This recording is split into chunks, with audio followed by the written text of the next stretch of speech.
How to appear offline on Instagram.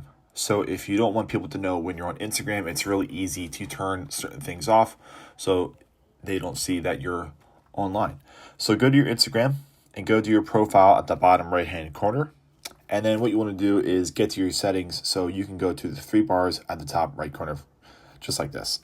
So from here, you want to scroll down until you see the area where it says how others can interact with you, and you want to go to messages and story replies. This is going to give you different types of settings. So you want to go to where it says show activity status. And if this is clicked on, you want to toggle this off so that people can't see when you're active, when you're currently online, or sometimes it will show you maybe 10 minutes ago or 5 minutes ago or up to an hour ago.